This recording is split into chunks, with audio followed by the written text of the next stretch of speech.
kembali lagi di Belajar Lanjut bersama saya Julan. Oke, di video kali ini saya akan membahas 5 tips memilih hakpen. Seperti apa videonya? Tonton terus sampai akhir ya. Sebelum kita mulai, dukung terus channel ini dengan cara subscribe, like, komen, dan share. Serta follow semua sosial media kami ya. Hakpen adalah salah satu elemen yang paling penting dalam merajut. Jadi hakpen ini merupakan perkakas wajib yang harus selalu ada ya teman-teman sebelum kita merajut. Nah, di sini ada 5 tips yang berguna untuk teman-teman supaya teman-teman itu nggak salah milih gitu ya dalam memilih hakpen seperti itu. Jadi sesuai dengan kebutuhan teman-teman semua. Nah, seperti apa tipsnya? Kita simak bersama ya. Yang pertama yang mau saya bahas adalah material hakpen. Jadi hakpen itu berbagai macam ya teman-teman jenisnya. Jadi ada yang dari kayu, ada yang dari bambu, kemudian ada yang dari aluminium, dan ada juga yang dari plastik. Nah, tentunya dengan berbagai macam komposisi ini itu juga tujuannya untuk berbeda-beda ya teman-teman. Biasanya kalau untuk yang biasanya benang-benang katun itu seringnya menggunakan hakpen dengan jenis aluminium. Sedangkan untuk kayu atau bambu atau yang seperti dia seperti alam seperti itu ya, yang terbuat dari alam, itu biasanya kebanyakan untuk membuat benang-benang yang dari bahan akrilik seperti itu. Dan kalau misalnya yang plastik itu biasanya digunakan untuk benang-benang yang lebih fancy lagi. Jadi misalnya benang-benang raffia atau benang-benang paper yarn seperti itu. Jenis benang itu juga menentukan ya teman-teman hakpen mana yang cocok seperti itu. Tetapi dari komposisi hakpen sendiri itu juga menentukan kelicinan sliding dari benang ketika kita merajut ya teman-teman.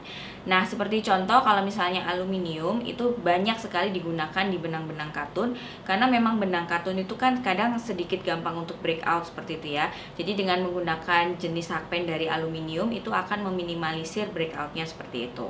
Kemudian kalau misalnya benang-benang yang berbahan kayu atau bambu itu lebih cocok untuk akrilik karena memang dia bisa menahan tuh. Kalau akrilik kan dia agak sedikit licin ya benangnya teman-teman.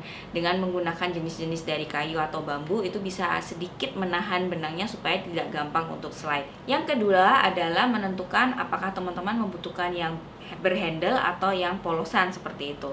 Nah, di sini sebenarnya kegunaannya itu beda ya teman-teman. Kalau yang berhandle itu memang kebanyakan untuk benang-benang yang ukurannya itu besar atau big ply seperti itu. Sedangkan untuk yang benang-benang lace atau benang-benang yang kecil itu memang kebanyakan menggunakan hakpen yang tidak berhandle atau tidak bergagang.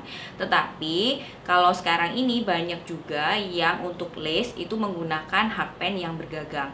Karena sebenarnya hakpen yang dengan gagang itu membantu banget nih teman-teman dalam merajut.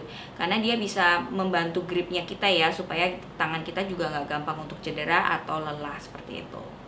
Kalau saya pribadi, pengalaman saya dulu itu ketika awal belajar itu saya memang menggunakan hakpen yang tidak ada handle-nya atau yang polosan seperti itu ya. Tetapi seiring berjalannya waktu saya lebih memilih hakpen yang berhandle karena itu memang membantu saya untuk merajut dan memang memberikan kenyamanan lebih dalam merajut. Jarum berhandle sendiri itu banyak banget ya teman-teman. Tetapi kalau saya pribadi, saya tuh prefer banget menggunakan hakpen merek Clover. Itu bisa dari yang jenis soft touch atau yang Clover Amore. Jadi itu adalah 2 rekomendasi jarum berhandle yang saya rekomendasikan untuk teman-teman. Nah, 2 jenis jarum tadi itu pernah saya bahas ya teman-teman. Nanti linknya akan saya taruh di kolom deskripsi. Jadi teman-teman bisa langsung cek aja ke situ. Yang ketiga adalah apakah kita memerlukan hakpen yang branded atau enggak seperti itu ya teman-teman. Jadi di sini kalau misalnya teman-teman membutuhkan hakpen itu kan sebenarnya banyak sekali ya hakpen itu ya teman-teman. Jadi ada yang branded, ada juga yang tidak branded seperti itu. Kalau pengalaman saya yang dulu itu saya selalu awal-awal merajut itu saya selalu menggunakan hakpen yang enggak branded ya teman-teman. Awalnya memang niatannya itu mau coba dari yang murah nih. Kemudian seiring berjalannya waktu dengan kebutuhan saya yang semakin banyak, akhirnya saya mencoba hakpen yang branded. Perbedaan utamanya antara hakpen yang branded dan tidak branded itu adalah keawetan ya teman-teman. Selain juga dari kenyamanan tentunya. Nah, saya tuh juga pernah nih membahas Clover Soft Touch yang udah saya pakai hampir 9 tahun. Itu benar-benar tidak berubah ya teman-teman. Jadi dari fungsinya, dari bentuknya itu benar-benar masih awet banget. Saya pernah membahas di video sebelumnya, nanti linknya akan saya taruh di kolom deskripsi ya. Teman-teman juga bisa langsung cek aja ke situ. Yang keempat adalah ukuran hakpen. Nah, di sini teman-teman itu harus menentukan dulu ya, teman-teman itu mau membuat project apa seperti itu.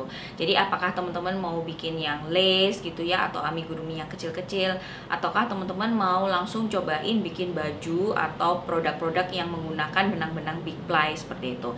Nah, ukuran hakpen itu tentu sangat penting ya di sini teman-teman. Kalau misalnya ukuran lace itu saya rekomendasikan teman-teman bisa nyobain antara 2 mili sampai 2,5 mili. Dan itu kebanyakan menggunakan kayak benang-benang katun, benang-benang lace seperti yang kecil-kecil seperti itu. Sedangkan untuk yang big ply saya rekomendasikan teman-teman menggunakan hakpen ukuran 4 mili sampai 5 mili, dan itu juga menggunakan benang-benang yang besar. Jadi teman-teman bisa langsung cobain di situ. Does size matters? Yes teman-teman, jadi sebisa mungkin kita ngikutin rekomendasi dari benang tersebut ya teman-teman. Tetapi jangan khawatir karena masih ada toleransinya nih. Seumpama nih kita menggunakan hakpen ukuran 3 mili, nah kita bisa kasih toleransi satu angka di atasnya atau satu angka di bawahnya. Jadi teman-teman masih bisa menggunakan 3,5 mili atau 2,5 mili. Jadi itu adalah nilai toleransinya untuk hakpen. Last but not least, yang kelima adalah apakah kita harus membeli set atau beli eceran. Nah, di sini kalau misalnya teman-teman baru awal nyoba nih, saya rekomendasikan memang membelinya itu eceran aja, terutama kalau teman-teman langsung mau cobain hakpen yang branded. Tetapi kalau teman-teman dalam jangka waktu ke depan nih, teman-teman mau invest, itu teman-teman bisa banget membeli set hakpen yang langsung banyak seperti itu ya. Karena sebenarnya kalau dipikir-pikir juga lebih hemat, karena teman-teman udah sedia tuh berbagai jenis ukurannya seperti itu. Hakpen set sendiri itu juga membantu kita nih teman-teman dalam langsung mengaplikasikan ilmu baru ketika kita habis melihat tutorial seperti itu ya. Jadi misalnya teman-teman habis melihat tutorial di YouTube atau dari buku seperti itu yang merekomendasikan ukuran hakpen tuh beda-beda gitu ya dalam setiap project. Nah, teman-teman bisa langsung tuh ada sedia gitu ukuran hakpen sesuai dengan rekomendasi pola tersebut. Tentunya kalau misalnya kita nggak lengkap seperti itu kan, kita juga bingung ya kan, jadi nggak enak gitu kalau misalnya harus nunggu-nunggu, harus beli-beli dulu seperti itu. Nah, itu adalah salah satu enaknya kalau kita punya set hakpen yang lengkap. Oke, itu tadi 5 tips dalam memilih hakpen. Semoga ini membantu teman-teman semua ya. Dukung terus channel ini dengan cara subscribe, like, komen, dan share. Kita ketemu di video berikutnya. Sampai jumpa. Dadah.